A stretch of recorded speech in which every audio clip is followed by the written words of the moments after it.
जैसा कि इस वीडियो के थंबनेल को देखकर आपको पता चल ही गया होगा कि आज के वीडियो में हम रेलवे के सिलेबस के एक बहुत ही इंपॉर्टेंट टॉपिक को डिस्कस करने जा रहे हैं, जो कि है सरल रेखीय गति। जैसा कि हमने इंट्रोडक्शन वाले वीडियो में डिस्कस किया भी था कि इस चैप्टर से 2018 के ग्रुप डी एग्जाम में करीब करीब 150 से 160 क्वेश्चंस पूछे गए थे। अगर हम देखें तो 139 सेट के हिसाब से हर सेट में कम से कम एक क्वेश्चन इस टॉपिक से जरूर पूछे गए हैं। तो इसलिए आज से भी यह वीडियो हमारे लिए काफी महत्वपूर्ण है। तो चलिए शुरू करते हैं। सबसे पहले हम यह देख लेते हैं कि इसमें हम पढ़ने क्या वाले हैं। जैसा कि इसका नाम है सरल रेखीय गति, यह दो भागों से मिलकर बना है। पहला भाग है सरल रेखीय और दूसरा भाग है गति। तो हम सबसे पहले यह देख लेते हैं कि गति क्या होती है। अगर कोई पिंड समय के साथ किसी निश्चित बिंदु के सापेक्ष अपने स्थान में परिवर्तन नहीं करता है तो पिंड विराम में कहलाता है। मान लिया जाए कि हमने यहाँ पे एक बिंदु लिया और एक पिंड है जो कि इसके सापेक्ष इस वक्त 5 मीटर के दूरी पर है और समय बढ़ते जाता है और इसकी दूरी अगर 5 मीटर ही रहती है तो हम कहते हैं इस बिंदु के सापेक्ष वस्तु विराम में है। यह बिल्कुल संभव है कि यह किसी और बिंदु के सापेक्ष गति में हो। इसे हम आगे एग्जाम्पल के साथ क्लियर करेंगे। जबकि अगर कोई पिंड समय के साथ किसी निश्चित बिंदु के सापेक्ष अपने स्थान में परिवर्तन करता है तो पिंड गति अवस्था में कहलाता है। आपको बता दूं कि विराम और गति दोनों एक अवस्था है, भौतिक राशि नहीं है। अगर आपको नहीं पता कि भौतिक राशि क्या होती है तो आप हमारा मात्रक और विमाएं वाला वीडियो जरूर देख लें। लिंक आपको डिस्क्रिप्शन में और ऊपर कार्ड बटन पर भी मिल जाएगा। अब अगर हमने ये समझ लिया कि गति क्या होती है तो अब हम ये भी समझ सकते हैं कि सरल रेखीय गति क्या होती है। वैसी कोई भी गति जो एक सरल रेखा पर हो उसे हम सरल रेखीय गति कहते हैं। अब गति और विराम को हम और अच्छे ढंग से समझ लें। मान लिया जाए कि यह एक बिंदु है, यह बिंदु कहीं भी हो सकता है और एक कोई पिंड है जो कि इससे 5 मीटर के दूरी पर है और समय के साथ अगर यह 6 मीटर, 7 मीटर, 8 मीटर इस तरह से इसकी दूरी बढ़ते जाती है तो इस बिंदु के सापेक्ष हम कहेंगे कि वस्तु गति में है, अन्यथा हम कहेंगे कि इस बिंदु के सापेक्ष वस्तु विराम में है। हमने यहाँ किसी बिंदु के सापेक्ष इसीलिए लिखा है क्योंकि निरपेक्ष गति का कोई भी अस्तित्व नहीं हो सकता है। दुनिया में कोई भी चीज ऐसी नहीं है जो कि निरपेक्ष रूप से गति में है या निरपेक्ष रूप से विराम में है। अगर आप बात करें कि कोई एक बस है और उसमें 2 यात्री बैठे हुए हैं तो यह यात्री बाहर के किसी बिंदु के सापेक्ष में तो गति में है, लेकिन अपने सहयात्री के साथ या अपने सीट पर जिसके साथ वो बैठा है उसके साथ विराम में है। तो मैं उम्मीद करता हूं कि गति और विराम क्या होता है यह आप बहुत अच्छी तरीके से समझ गए होंगे। तो अब चलिए आगे चलते हैं। आगे हम देखते हैं कि दूरी क्या होती है।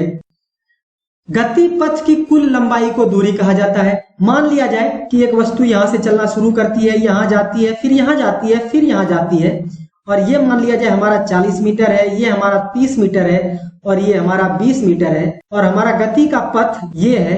तो कुल दूरी हो जाएगी यहाँ पर 40 मीटर जोड़ 30 मीटर और जोड़ 20 मीटर, अर्थात पूरी दूरी हो जाएगी 90 मीटर। आगे हम जब न्यूमेरिकल एग्जांपल्स के साथ समझेंगे तो इन चीजों को हम ज्यादा बेहतर ढंग से और समझ पाएंगे। आगे देखें तो यह एक अदिश राशि है। चूंकि आप देख रहे हैं यहाँ से यहाँ तक की दूरी तय करने के लिए हमने हमारी दिशा एक बार इधर थी, एक बार इधर थी और एक बार इधर थी, अर्थात हम किसी एक निश्चित दिशा में नहीं है तो हम कह सकते हैं कि दूरी एक अदिश राशि है।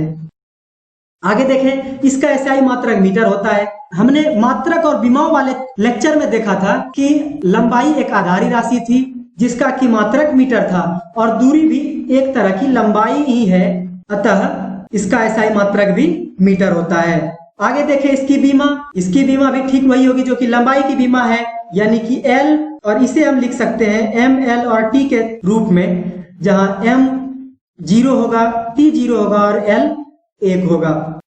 आगे देखें तो गाड़ियों में दूरी मापने के लिए हम ऑडोमीटर का इस्तेमाल करते हैं। अब ये ऑडोमीटर क्या होता है आप में से लगभग सभी ने देखा होगा। यह एक स्कूटर का ऑडोमीटर है। ये जो भाग है इसे हम स्पीडोमीटर कहते हैं। इसे हम आगे देखेंगे। यह स्पीड मापने के लिए यानी चाल मापने के लिए काम में लाई जाती है, लेकिन यह जो हिस्सा है इसे हम ऑडोमीटर कहते हैं जो कि गाड़ियों द्वारा चली गई दूरी मापने का काम करता है।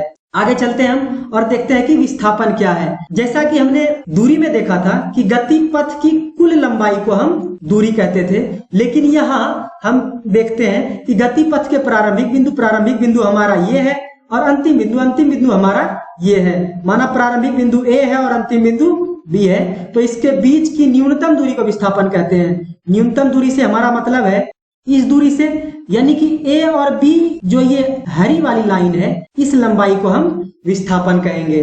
आगे के एग्जांपल्स में हम दूरी और विस्थापन के बीच के अंतर को और भी ज्यादा बेहतर ढंग से समझ पाएंगे। विस्थापन को हम एक और तरीके से परिभाषित कर सकते हैं कि दिशा युक्त दूरी को हम विस्थापन कहते हैं। अब दिशा युक्त से हमारा क्या मतलब है, इसे हम समझते हैं। पहले केस में हमने देखा था कि गति इस तरह से थी जहां की कोई भी एक फिक्स दिशा नहीं थी हमारे पास, लेकिन इस बार जो हमारी लंबाई है इसमें एक फिक्स दिशा है। यह हमेशा इसकी दिशा ऐसी ए से बी के तरफ ही होने वाली है। अतः हम कह सकते हैं कि यह भी एक तरह की दूरी है, लेकिन इसमें दिशा भी मिली हुई है और इस तरह से हम दिशा युक्त दूरी को विस्थापन कहते हैं। अब चूंकि इसमें दिशा लगा हुआ है तो यह एक सदिश राशि भी होगी। इसका भी SI मात्रक मीटर होता है, क्योंकि विस्थापन भी एक तरह की लंबाई ही है और इसकी विमा भी ठीक दूरी और लंबाई की तरह m0 L और t0 ही होगा। दिए गए समय अंतराल में पिंड का विस्थापन धनात्मक, ऋणात्मक या शून्य हो सकता है। अब ये क्या चीज है, इसके बारे में हम थोड़ा अच्छे ढंग से समझते हैं। कोई भी सदिश राशि है तो उसमें एक दिशा होती है, तो इस वजह से वह धनात्मक, ऋणात्मक या शून्य हो सकता है। जैसे कि हम अगर एग्जाम्पल लें, मान लिया जाए कि एक वस्तु है जो कि इधर चलना शुरू हुई और फिर घूमकर वो इस तरह से चलकर यहाँ चली आई। मान लिया जाए उसने O से शुरू किया, A तक गया, B, C और D, तो अब मेरा विस्थापन हो जाएगा यहाँ पर OD की लंबाई और इसकी दिशा चूंकि इस साइड है तो हम यहाँ कहेंगे कि विस्थापन ऋणात्मक हो गया। और इसे हम दूसरे तरीके से एक चिन्ह परिपाटी के मदद से भी समझ सकते हैं, जो कि अक्सर प्रयोग में लाया जाता है। विस्थापन धनात्मक, ऋणात्मक या शून्य होने के लिए हम चिन्ह परिपाटी का अक्सर इस्तेमाल करते हैं। यह विस्थापन ही नहीं और भी दूसरी सदिश राशियों के लिए उपयोग में लाया जाता है। तो हम जहां से गति शुरू करते हैं उसे O मान लेते हैं, ओरिजिन, और x अक्ष की दिशा में तथा धनात्मक y अक्ष के दिशा में जितने भी प्रकार के मूवमेंट होते हैं उसे हम प्लस लेते हैं, और x अक्ष की ऋणात्मक दिशा और y अक्ष की ऋणात्मक दिशा में जितने भी तरह के मूवमेंट होते हैं उसे हम ऋणात्मक लेते हैं, चाहे वह विस्थापन हो चाहे और दूसरी कोई राशि हो। अगर हम यहाँ से चलें, इस तरह से चलें और घूम के फिर यहीं चले आए, इस स्थिति में हमारा विस्थापन 0 हो जाएगा। अगर हम यहाँ से चलें और फिर से इधर जाएं और घूम के यहाँ चले आए या किसी भी तरीके से यहाँ चले आए तो हमारा विस्थापन यहाँ पर निगेटिव हो जाएगा। उम्मीद करता हूँ कि ये चीज आपको बहुत अच्छे से समझ में आ गया होगा। तो चलिए अब आगे चलते हैं। अब हम एक न्यूमेरिकल उदाहरण के सहायता से समझेंगे कि दूरी और विस्थापन में क्या अंतर है। हमारा क्वेश्चन है, सौरभ अपने घर से निकलता है और पूर्व की दिशा में 50 मीटर की दूरी तय करता है। मान लिया जाए कि सौरभ ने यहाँ से शुरू किया, पूर्व हमारा इस दिशा में होगा, तो यहाँ मान लिया जाए वो 50 मीटर चला और O से A तक पहुंचा। अब यहाँ से वह बाएं मुड़ जाता है और पुनः 40 मीटर की दूरी तय करता है, तो बाएं ऊपर होगा, यहाँ वो 40 मीटर चलकर मान लिया जाए कि B तक पहुंचता है, और फिर बाएं मुड़ जाता है और 50 मीटर की दूरी तय करता है, तो वह फिर यहाँ पहुंच जाएगा और ये दूरी हमारी 50 मीटर होगी, और फाइनली वह C तक पहुंच जाता है। अब पूछा गया है हमसे कि उसके द्वारा तय की गई दूरी और विस्थापन क्या होगा। तो दूरी गति पथ की कुल लंबाई को हम दूरी कहते हैं, तो दूरी हो जाएगी 50 मीटर जोड़ 40 मीटर और जोड़ 50 मीटर, यानी कि 140 मीटर। जबकि विस्थापन हमारा हो जाएगा गति पथ के प्रारंभिक और अंतिम बिंदु के बीच की न्यूनतम दूरी। तो गति पथ का प्रारंभिक बिंदु ये है, अंतिम बिंदु ये है और इसके बीच की न्यूनतम दूरी ये है। तो यहाँ विस्थापन हमारा हो जाएगा OC की लंबाई यानी कि 40 मीटर, जिसकी दिशा O से C के तरफ होगी। उम्मीद करता हूँ कि अब आप दूरी और विस्थापन के बीच के अंतर को बहुत ही अच्छे तरीके से समझ गए होंगे। यह सारे के सारे क्वेश्चंस जो कि हम आज एग्जाम्पल के रूप में लेने वाले हैं, वो या तो पिछले ग्रुप डी के एग्जाम में पूछे गए हैं या उसके पूछे जाने की बहुत अधिक संभावना है। तो चलिए अब आगे चलते हैं और देखते हैं कि चाल क्या होती है। चाल को हम परिभाषित करते हैं इस तरह से, वस्तु द्वारा इकाई समय में तय की गई दूरी को चाल कहते हैं। अब यह इकाई समय क्या है? समय को हम जिस भी रूप में मापें, बस वो एक होना चाहिए, चाहे वह 1 घंटा हो या 1 मिनट हो या 1 सेकेंड हो, उसे हम इकाई समय कहेंगे। तो 1 घंटे में हो जाए या 1 मिनट में हो जाए या 1 सेकेंड में हो जाए, उसके द्वारा तय की गई दूरी को हम चाल कहते हैं। मान लिया जाए कोई वस्तु है जो कि 100 मीटर चलती है 1 घंटे में, तो हम कहेंगे 100 मीटर प्रति घंटा।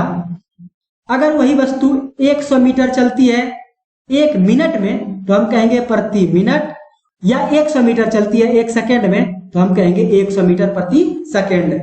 तो जो भी हो वह एक होना चाहिए, चाहे 1 घंटा हो, चाहे 1 मिनट हो, चाहे 1 सेकेंड हो।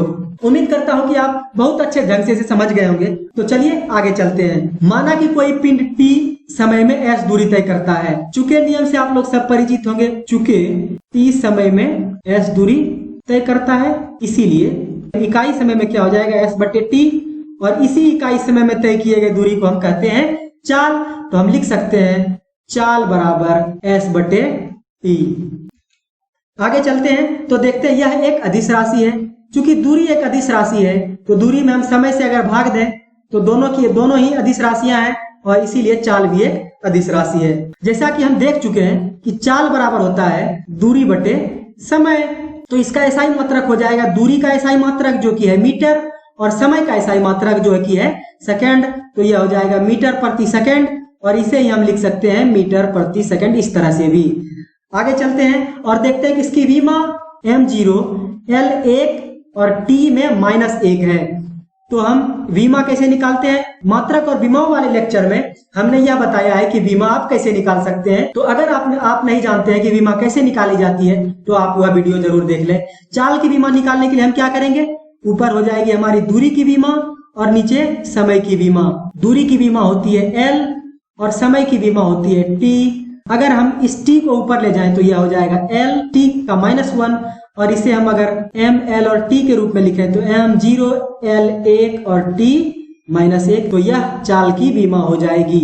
उम्मीद करता हूं कि यह आपको बहुत अच्छे से समझ में आ गया होगा। अब हम आगे चलते हैं। चाल का मान सदैव धनात्मक होता है। क्योंकि यह एक अदिश राशि है, इससे कोई मतलब नहीं है कि किस दिशा में वस्तु चल रही है।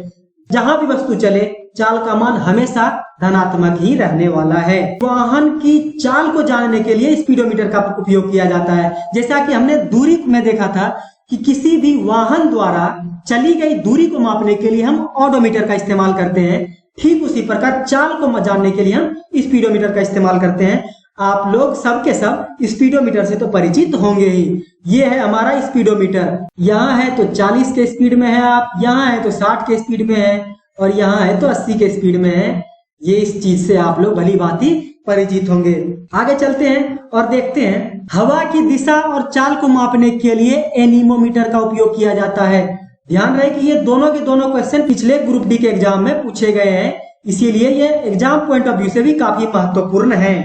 एनीमोमीटर इस तरह का एक साधारण सा यंत्र होता है जो कि हवा की दिशा में घूम जाता है, और इससे हमें यह पता चल जाता है कि हवा की दिशा क्या है, और पंखा उतना ही तेज घूमेगा जितना कि हवा की चाल होगी, और इस तरह से हम यहाँ चाल भी निकाल सकते हैं। तो उम्मीद करता हूँ कि चाल से संबंधित आपके दिमाग में जितने भी क्वेश्चंस होंगे वो सब के सब क्लियर हो गए होंगे।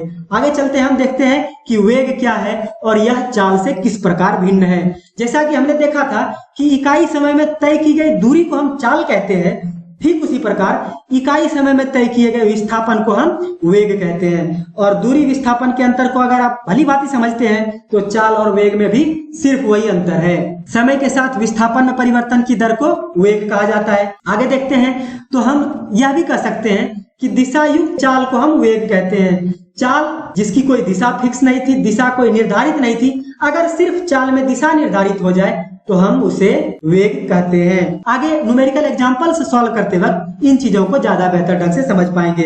अब माना कि टी समय में कोई वस्तु है जो कि एस विस्थापन तय करता है, तो इसका वेग को हम v से सूचित करते हैं, ये हो जाएगा s/t। यह एक सदिश राशि है। सिर्फ यही अंतर है चाल और वेग में कि चाल एक अदिश राशि है और वेग एक सदिश राशि है। इसका मात्रक भी मीटर प्रति सेकेंड ही होता है।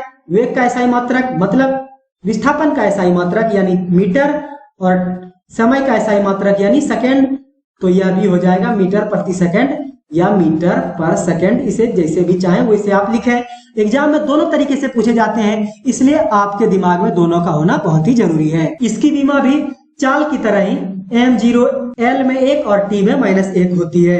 दिए हुए समय अंतराल में इसका मान धनात्मक, ऋणात्मक या शून्य हो सकता है। जैसा कि हमने विस्थापन के केस में देखा था कि विस्थापन धनात्मक, ऋणात्मक या शून्य हो सकता है, तो उसी के साथ साथ हमारा वेग भी धनात्मक, ऋणात्मक और शून्य हो जाता है। आगे हम एक न्यूमेरिकल एग्जांपल करते हैं, जो है सलोनी 450 मीटर की दूरी कितने समय में तय कर लेगी यदि वह 20 किलोमीटर प्रति घंटा की चाल से चलती है। तो यहाँ हम देखते हैं, यहाँ की दूरी हमारी 450 मीटर में है और यहाँ हमारा 20 किलोमीटर प्रति घंटा में है और हमारे सारे के सारे ऑप्शन सेकंड में है। तो पहले हम इन्हें एक तरह के मात्रक में ले आए, यानी कि अगर आपको दूरी के लिए किलोमीटर यूज करना है तो सभी दूरियों के लिए किलोमीटर ही उपयोग करेंगे, और समय के साथ भी सेम वही कि अगर आप सेकंड का उपयोग करते हैं तो सभी समय के लिए सेकंड का उपयोग करेंगे और घंटे का करते हैं तो घंटे का करेंगे।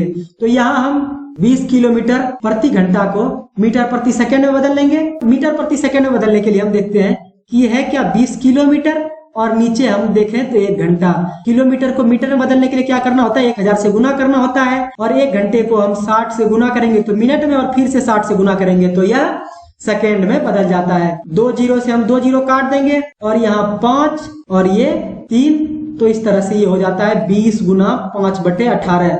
हम यूं कहें तो किलोमीटर प्रति घंटा से मीटर प्रति सेकंड में बदलने के लिए हम 5/18 से सिर्फ गुना कर दें तो हमारा काम हो जाएगा। और ठीक इसके उल्टा, अगर हमें मीटर प्रति सेकंड से किलोमीटर प्रति घंटा में बदलना हो तो 18/5 से हम गुना कर देंगे। तो इस तरह से हमारा चाल हो जाएगा 20 गुना 5/18 यानी कि 100/18 मीटर प्रति सेकंड। अब हमारी दूरी है 450 मीटर, तो हमें समय निकालना है। तो हम जानते हैं कि समय बराबर होगा दूरी बटे चाल। दूरी है 450 मीटर और चाल है 100 मीटर, और ये 18 मेरा चला जाएगा ऊपर और अपने साथ सेकंड को भी ले जाएगा। तो यहाँ से ये मीटर मीटर खत्म, 0 से 0 खत्म, 5 से 2 बार में ये कट जाएगा, 5 से ये 9 बार में कट जाएगा, 2 से ये 9 बार में कट जाएगा। इस तरह से 81 सेकंड हमारा आंसर होगा। यह क्वेश्चन 17/9/2018 के फर्स्ट शिफ्ट में पूछा गया है। आगे चलते हैं हम और देखते हैं कि औसत चाल क्या होता है। औसत चाल सिर्फ इतना है, वस्तु द्वारा किसी भी दिए हुए समय अंतराल में चली गई कुल दूरी और वह समय अंतराल, इस दोनों के अनुपात को हम औसत चाल कहते हैं। और ठीक उसी प्रकार औसत वेग में हम कुल विस्थापन में जब कुल समय से भाग देते हैं तो हमें औसत वेग निकल कर आता है। औसत चाल और औसत वेग के बारे में एक महत्वपूर्ण बात है कि यह दिए गए समय अंतराल में ही वस्तु के गति को दर्शाता है। इसे हम आगे के एग्जाम्पल में ज्यादा बेहतर ढंग से समझ पाएंगे। एक और न्यूमेरिकल एग्जाम्पल सॉल्व करते हैं। यहाँ हम देखते हैं कि किरण एक 90 मीटर लंबे पुल, मान लिया जाए कि यह एक 90 मीटर लंबा पुल है। किरण 90 मीटर लंबे पुल में तैरती है, वहां से वापस उसी पथ पर तैरकर 1 मिनट में 180 मीटर की दूरी तय करती है। मतलब इसका कहने का है कि किरण यहाँ से इस पार जाती है और फिर इसी रास्ते पर वापस लौटकर आ जाती है। तो तैरकर यहाँ से यहाँ जाने में और यहाँ से यहाँ आने में किरण का औसत चाल और औसत वेग क्या होगा ये हमें निकालना है। तो हम देखें पहले तो औसत चाल क्या होता है। औसत चाल बराबर होता है कुल दूरी, यानी कि 90 मीटर जाने का और 90 मीटर आने का, यानी कि 180 मीटर। ये हमारी दूरी हो जाएगी और कुल समय लगा है हमें 1 मिनट यानी कि 60 सेकेंड। तो हम इसे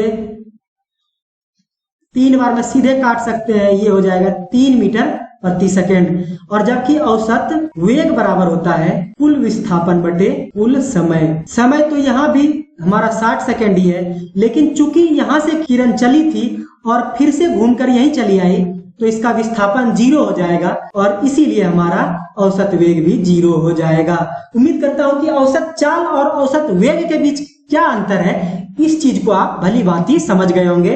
अब चलिए हम आगे चलते हैं और देखते हैं कि किस तरह से औसत चाल और औसत वेग एक समय अंतराल में वस्तु की गति को दर्शाती है। तो हम यहाँ देखते हैं एक पिंड पहले 4 सेकंड में 30 मीटर, अगले 2 सेकंड में 10 मीटर और अगले 4 सेकंड में 30 मीटर की दूरी तय करता है। वस्तु की औसत चाल पहले 6 सेकंड में और फिर पूरे समय अंतराल में निकालें। तो पहले 6 सेकंड यानी कि ये 4 सेकंड और ये 2 सेकंड में चली गई दूरी, तो यहाँ हो जाएगा हमारा औसत चाल बराबर 30 मीटर यहाँ का और जोड़ 10 मीटर यहाँ का, और इतने दूरी को तय करने में लगा समय यानी 4 सेकंड और जोड़ 2 सेकंड। तो ये हो जाएगा 40 मीटर बटे 6 सेकंड। आप अगर इसे कैलकुलेट करेंगे तो ये हो जाएगा 6.66 मीटर प्रति सेकंड। और अगर हम पूरे समय अंतराल के लिए निकालें तो ये हो जाएगा आपका 30 मीटर जोड़ 10 मीटर और जोड़ ये 30 मीटर, और समय यहाँ इस बार आपका हो जाएगा 4 सेकंड जोड़ 2 सेकंड और जोड़ 6 सेकंड, यानी कि 30 30 60 और 10 70 मीटर, सॉरी ये 4 सेकंड ही है तो ये 70 मीटर हो जाएगा और बटे 4 4 8 2 10 सेकंड हो जाएगा, और इस तरह से ये हमारा हो जाएगा 7 मीटर प्रति सेकंड। तो हमने देख लिया कि किस तरह से औसत चाल और औसत वेग एक दिए हुए समय अंतराल में ही वस्तु के गति को दर्शाता है। जैसे ही हम समय अंतराल को बढ़ाएंगे या घटाएंगे तो हमारा औसत चाल और ठीक इसी प्रकार औसत वेग भी बदल जाता है। आगे चलते हैं और देखते हैं कि त्वरण क्या होता है। वेग में परिवर्तन की समय दर को त्वरण कहते हैं। उदाहरण से हम इसे ज्यादा बेहतर ढंग से समझ लेंगे। अगर किसी वस्तु का वेग t समय में u से v हो जाए तो त्वरण a बराबर होता है v माइनस u बटे t। त्वरण का एसआई मात्रक मीटर प्रति सेकंड स्क्वायर, इसे हम इस तरह से भी लिख सकते हैं, होता है। तो यहाँ हम देखेंगे कि त्वरण का एसआई मात्रक किस तरह से निकाला गया। तो त्वरण का एसआई मात्रक ऊपर हो जाएगा हमारा वेग का एसआई मात्रक और नीचे हो जाएगा समय का एसआई मात्रक। तो वेग का एसआई मात्रक हमारा होता है मीटर प्रति सेकंड, या इसे हम इस तरह लिख सकते हैं बटे समय का एसआई मात्रक जो कि है हमारा सेकंड। इसे हम ऊपर ले जाएं तो एक और माइनस हो जाएगा, ये हो जाएगा मीटर प्रति सेकंड स्क्वायर। आगे हम देखते हैं इसकी विमा द्रव्यमान में 0, लंबाई में 1 और समय में -2 है। इसकी विमा कैसे निकालेंगे वो देख लेते हैं। तो त्वरण की विमा हो जाएगी ऊपर वेग की विमा और नीचे समय की विमा। तो वेग की विमा होती है LT -1 और बटे समय की विमा यानी कि t। इस t को अगर हम ऊपर ले जाएं तो माइनस हो जाएगा ये, और पहले से ही एक माइनस है तो इस तरह से ये 2 माइनस हो जाएगा। और त्वरण की विमा LT -2, या इसे लिखें तो ये हो जाएगा m0 L का 1 और t का -2। आगे देखते हैं ऋणात्मक त्वरण को मंदन कहते हैं। इसे हम एग्जाम्पल में ज्यादा बेहतर ढंग से समझ पाएंगे कि त्वरण और मंदन क्या है। मंदन के साथ ऋणात्मक संकेत का प्रयोग नहीं करते। इस चीज को आप सिर्फ दिमाग में रखें।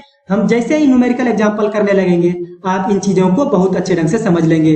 अब हम देखते हैं एक पिंड अपने स्थिर अवस्था से चलना आरंभ करता है, 2 सेकंड में 5 मीटर प्रति सेकंड की गति प्राप्त कर लेता है। इसका त्वरण क्या होगा।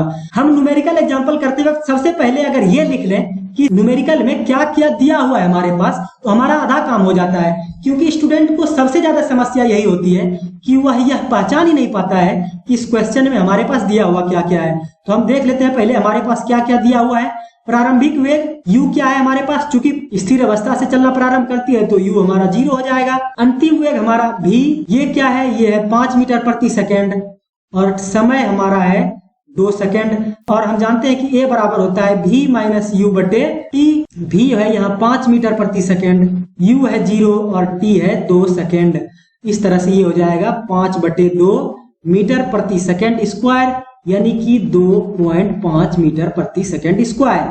आगे हम देखते हैं 90 किलोमीटर प्रति घंटा के वेग से गतिमान एक कार पर ब्रेक लगने के बाद यह 10 सेकंड में 18 किलोमीटर प्रति घंटा हो जाता है। इसका वेग 18 किलोमीटर प्रति घंटा हो जाता है। तो कार के त्वरण और मंदन का मान ज्ञात करना है हमें। सबसे पहले हम देख लेते हैं प्रारंभिक वेग, यानी कि u हमारा है 90 किलोमीटर प्रति घंटा, और हमारे पास चूंकि समय 10 सेकंड है तो हम इसे ही मीटर प्रति सेकंड में बदल लें। और जैसा हमने देखा है कि मीटर प्रति सेकंड में बदलने के लिए आपको 5/18 से गुना करना होता है। तो इसे हम 5 बार में यहाँ से ये कट जाएगा और हमारा हो जाएगा प्रारंभिक वेग 25 मीटर प्रति सेकंड। अब हम देखें तो हमारा अंतिम वेग है, अंतिम वेग यानी v है 18 किलोमीटर प्रति घंटा, यानी इसे हम लिख सकते हैं 18 गुना 5/18।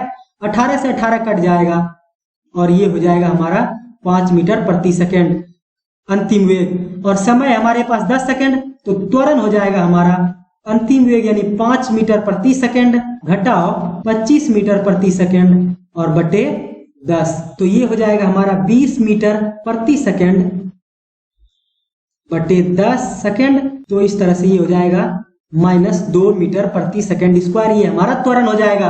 और हमने देखा है कि ऋणात्मक त्वरण को मंदन कहते हैं। और हमसे अगर ये पूछा जाए कि मंदन क्या होगा, हमारा आंसर होगा सिर्फ 2 मीटर प्रति सेकंड स्क्वायर। यहाँ हम माइनस को नहीं लिखेंगे, जैसा कि हमने यहाँ देखा था कि मंदन के साथ ऋणात्मक संकेत का प्रयोग नहीं होता है। उम्मीद करता हूँ कि त्वरण और मंदन क्या होता है, इन चीजों को आप भली भांति समझ गए होंगे।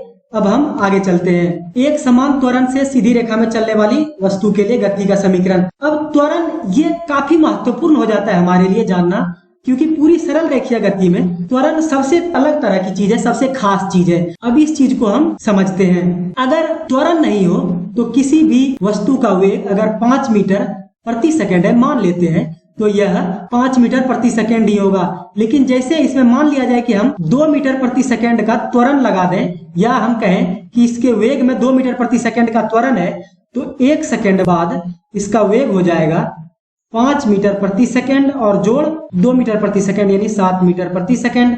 ठीक उसी प्रकार 2 सेकंड बाद हो जाएगा 7 मीटर प्रति सेकंड जोड़ 2 मीटर प्रति सेकंड यानी कि 9 मीटर प्रति सेकंड। इस तरह से हम देख सकते हैं कि हर एक सेकंड में जितना त्वरण है हमारा यानी 2 मीटर प्रति सेकंड, उतना हमारा वेग बढ़ जाता है। और इस तरह से हम देख सकते हैं त्वरण के साथ गति और बिना त्वरण के गति में काफी अंतर हो जाता है। तो एक समान त्वरण से सरल रेखीय गति में चलने वाली वस्तु के लिए गति के कुछ समीकरण हैं जो कि आपको याद होना बहुत जरूरी है। पहला समीकरण है हमारा v बराबर u प्लस at, जहाँ u प्रारंभिक वेग है, v हमारा अंतिम वेग है, a हमारा त्वरण है और t समय है।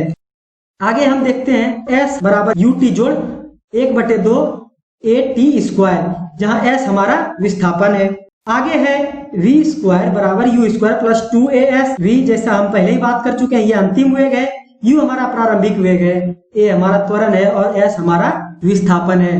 और चौथा समीकरण है हमारा sn बराबर u जोड़ a/2 ब्रैकेट के अंदर 2n-1।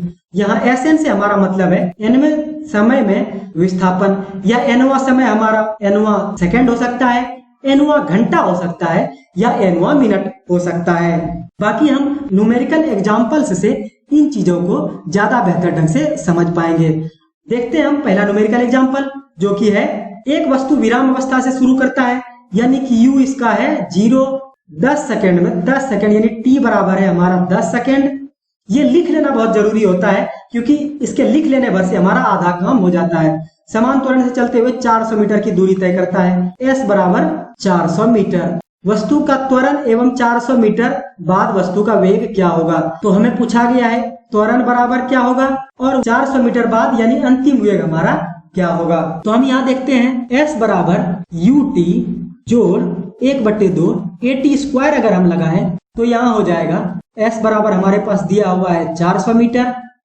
चूंकि u हमारा 0 है तो ये पोर्शन पूरा हमारा 0 हो जाएगा। 1/2 गुना a हमें निकालना है और t है हमारे पास 10 सेकंड और इसका स्क्वायर है तो हम लिख सकते हैं 10 गुना 10। ये 5 बार में कट जाएगा यहाँ, और इस तरह से हम इसे लिख सकते हैं 400 मीटर बराबर a गुना 50। a को इस साइड रखकर अगर हम 50 को दूसरी तरफ ले जाएं तो यह हो जाएगा 400/50। 0 से 0 कट जाएगा, इसे हम 8 बार में काट सकते हैं तो हमारा त्वरण निकल कर आ जाएगा 8 मीटर प्रति सेकंड स्क्वायर। आगे है हमारे पास अंतिम वेग निकालना है। अब हमारे पास u है, a है और t है, तो हम निकाल सकते हैं v बराबर u प्लस at होता है। तो u है हमारे पास यहाँ 0, a है 8 और t है हमारे पास 10।